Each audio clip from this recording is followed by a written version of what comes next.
Dear Diary. And I'm back. Where did I go? I don't know.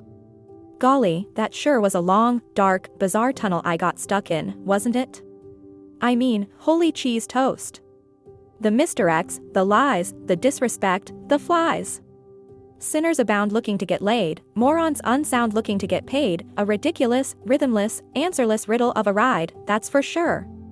I was feeling lost for a moment. But I'm back. Me, myself, I am back. Yay. What now? Well, I guess I start where I always do, right? Wherever the hell I want. I simply begin. I don't need to craft a friggin' premise and outline a story that lands on a realized moral and wrap it all up in a godforsaken bow for everyone. I know damn well that isn't what people want, at least, not without something real attached. And shit, I'm the only thing that ever made anything real in my life. I'm the only one who decided what was valuable and what was worth my time and energy. And once I started listening to the others, once I started creating a friggin' premise as requested, that's when I found myself falling. That's when I really started to lose myself. I did what I was told, being promised certain rewards, yet gained nothing. I expended myself everywhere for everyone to no avail. And when the chips were lost, and I was down and out, who was there for me? I mean, truly, honestly, willingly there for me? Truly, honestly, willingly caring about me?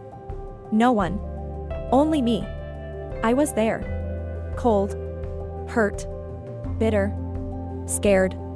Alone. Me. Only I was there.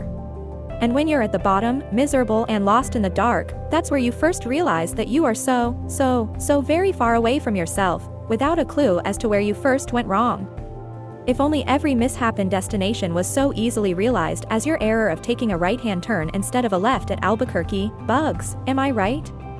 Or, am I left? But see, that's the point, isn't it? This world is inverted. So, taking a right is left, right? Being correct is inaccurate, yes? Or no, because it is false, true? Because that's right? Friggin' clown world. I think once I get settled again, once I've fully reconnected with the part of me that simply gives no shits about what others think of me, things will get better. You see, I recently recognized I was still trying to force not milk energy to work in my favor, despite the fact I'm still slowly learning to separate from it and focus on putting my energy into myself, to feed my soul. I could try to get the not milk force to work for me, and that is a method to consider, yet a greater thought experiment for another day. Because for now, I know it's a one-way street. It will allow me to work for it, but it will not, or cannot, work for me. And when I don't work for the not milk, it continues to have strangers from around the world send my fiancé hundreds of dollars for the virtual clothes he designed for their gaming avatars, while it has my family say things like, "Your website and YouTube channel creations are so beyond my comprehension," and they act like they don't know what the internet even is, leaving me dumbfounded and confused as to how I ever managed to relate to these people at all. Meanwhile, I continue to struggle to get out of bed every day and search for a reason I even bothered waking up in this realm again, let alone get around to removing my Bob Marley chains, and the not milk dangles some carrot in front of my face, and I start to walk after it until I realize I'm chasing a phantom, and before I know it, it's 4 a.m. again, and I'm still no closer to understanding why the hell I'm here and what the hell I'm supposed to be doing, so I go to bed, visit some other place I might not even remember, then wake up and Groundhog Day my life all over again. Maybe that's my problem. I'm Groundhog Daying, yet I'm not changing anything. I've experimented with a few things and spent some time learning a few new tricks, but I'm not making any ground on moving forward. Or sideways. Hell, if anything, I might be moving backward, though it doesn't feel that way. I think I'm simply not going anywhere, in any direction, at all. I'm stuck. Nonetheless, I'm back. I'm stuck, but I'm back. So, there's that. One success at a time, I suppose. Speaking of success, my channel reached a new milestone. Double-digit subscribers. That's right, everyone. We did it. 10 subscribers. Completely ignore the fact that my first subscriber was also my second subscriber, and let's celebrate this momentous occasion together. Honestly, as silly as it may sound, the support I've received so far has been incredibly effective in raising my spirits. Your kindness, enthusiasm, curiosity, and engagement have been enough to validate and satiate my ego sufficiently, getting it to sit the hell down for a friggin' moment so I can focus on what's important. Working on and worrying about myself. Which, as you may know, can be tricky to do. Notably, meditation doesn't work for me. I've tried. But I've never felt as though I could calm my thoughts. They don't stop, they continue to bounce all over the place. If I try to meditate, I fall asleep. Often, that brings on a bizarre form of lucid dream in a way. And at night, I stay up talking to, debating, analyzing, doubting, inducing anxiety in, and generally overall annoying myself. Once I finally fall asleep, I go elsewhere and my thoughts still run amok, leading me around some parallel realm or whatever, reminding me of people who hurt me, who scarred me, who I loved and lost and never forgave myself over, and then I wake up, with a bunch of noise in my head from the get-go. Sometimes I remember what I experienced outside the visual perception holes of this avatar, other times, I'm plunged right back into this simulation, fully respawned and ready to continue playing the game as if nothing happened, fully unaware I was non-existent, my spirit trapped in Mobile Avenue Station. In general, I've been struggling to find my place in this world. Though, I suppose we all are, aren't we? Nothing special about that. Still, it bothers me, it always has. I want so badly to be a part of the discussion, to be connected to the larger scheme. It pains me to be on the outside of knowledge, and I don't know why that is. Perhaps I retain the trace of a memory of a time we were all connected, a time when thoughts spread through the ether without the need for a keyboard medium. A time when telepathy was a life fact and not science fiction. A time when I didn't have to scream logic from the mountaintops only for it to land on deaf ears and be ridiculed by those who are too obtuse to understand it. Whoa, sudden realization moment. Is that why I've always felt called to write? Does my soul have no other way to tell me how I am to come to find myself? Gee golly, well, I think I'm right. Because right now, or some meta-version of now, as I feverishly type, clearly in the middle of something, my fiancé decided it was a good time to ask me that question, you know, the same damn question asked in any rutted routine relationship. Know what you feel like for dinner tonight? The funny thing is, this was something in the eternal Groundhog Day I've called Summer 2023 that I changed recently. I'm tired of this conversation and have been actively working for months to shake us free of the dinner argument. I saw an opportunity to make a big play and told him last night what was for dinner tonight. I then told him again today, when I made lunch, what dinner was tonight. Alas, he still asks. He asks because he's still trapped in his NPC role, and whenever the Not Milk suspects I'm having a breakthrough moment, it sends Agent Smith to take over him and ask me, once again, about fucking food. Because it knows.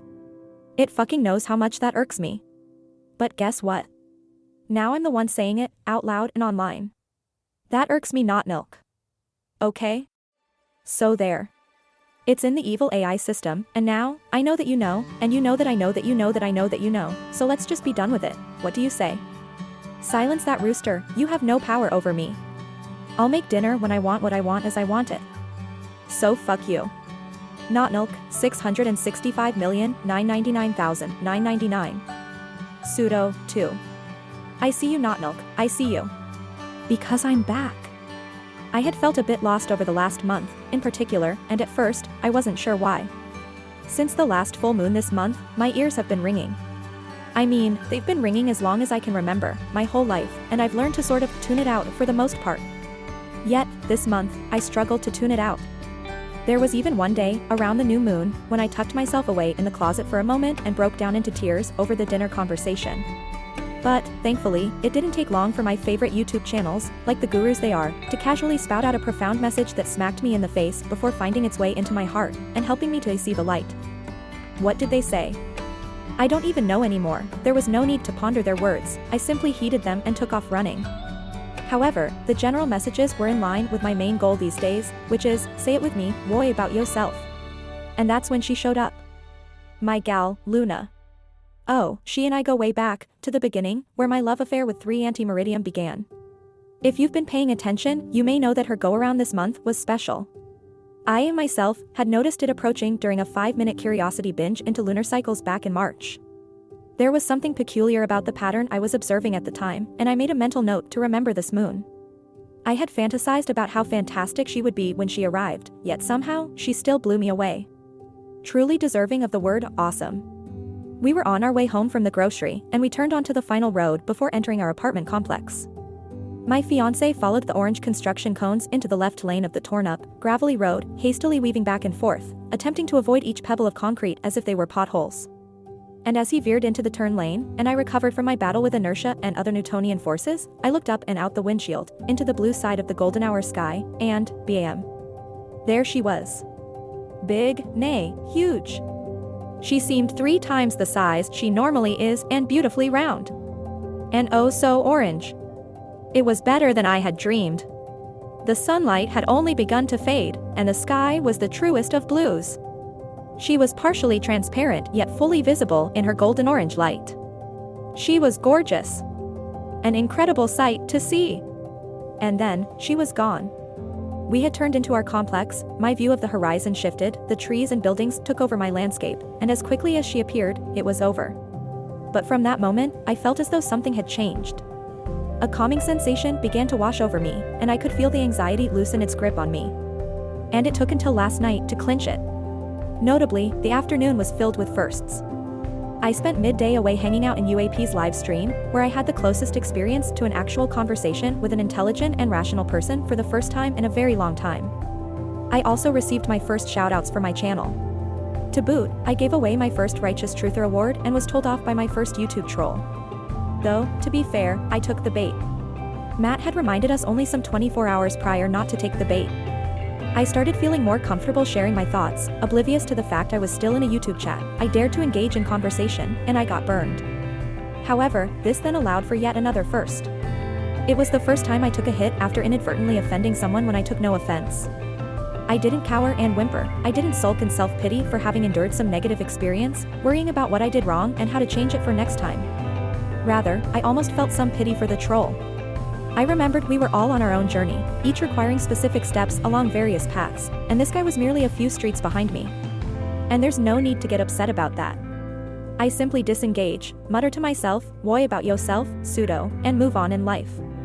And move on I did. I moved on to my other Friday livestream, made dinner, and proceeded through our relationship routine. All the while, my brain was still yakking away. I felt like I should try to write, but I was still so unfocused and felt I was still searching for something worth saying. So I decided to turn on a movie, hoping to find an amusing, lighthearted distraction to block out the world for 90 minutes. Instead, I found Alchemy of the Spirit, streaming on Amazon Prime. If you haven't seen it, I do recommend it. Beyond the artistry in visuals, sound, and overall storytelling, leaving any audience with plenty to ponder, it's definitely one for truth seekers to enjoy. Upon first viewing, I would say it seems to be one big truth drop. Though, there are several moments you're confronted with reality's song throughout the film, including one of my favorites where one of the characters' heads is emerging from outer space saying, "The mind can't tell the difference between what is real and what is imagined." Still, inside all of it, there were the moments that were there for me. There were a few standout lines that spoke directly to, or for, my spirit. One scene, in particular, may as well have been a conversation with myself. It's all underwater. Murky. Wanted to say something important. I wanted to get at some truth. Wanted to see something nobody had seen before. Or find a way to say it that nobody had ever found before. Or maybe help other people see, in a new way. Burning all the layers, this idea that I'll uncover them, I just don't know that it's working. Thought it'd be easier to hide, but it's not easy. And I'm sorry I led you to this, I don't know what happened. I lost the light. I think now is your chance to bring something into the light. To be brave enough to bring it into the light, and not care about what anyone else thinks about it. Just show it. You know, what's that old thing about? Bring forth what is within you, and what you bring forth will save you. Fail to bring forth what is within you, and what you fail to bring forth will destroy you. And I know it's true. And I guess it's still worth it. Yes. It's definitely worth it. You have so much more to show, and do, and be. Yet another line came through at some point, which at the time I paused the movie to write down, astutely stating, "It's not what we express that drives us crazy, it's what we keep buried inside." And that one rang loud. It was the last bit I needed. Notably, the universe was very kind in how persistently it beat me over the head with this until it finally sunk in, for which I'm grateful. But I get it now. I've been struggling to do the work I need to do because I was still standing in my own way, trying to contort and conform myself to some idea of who I should be. But not this time. Not again. Not anymore. I am back. Because, as it turns out, anything is possible. And nothing is impossible. Even PenName can remember who she was trying to be before it all went awry and pivot to take a step in the right direction. Even if it is, only once, in a super blue moon.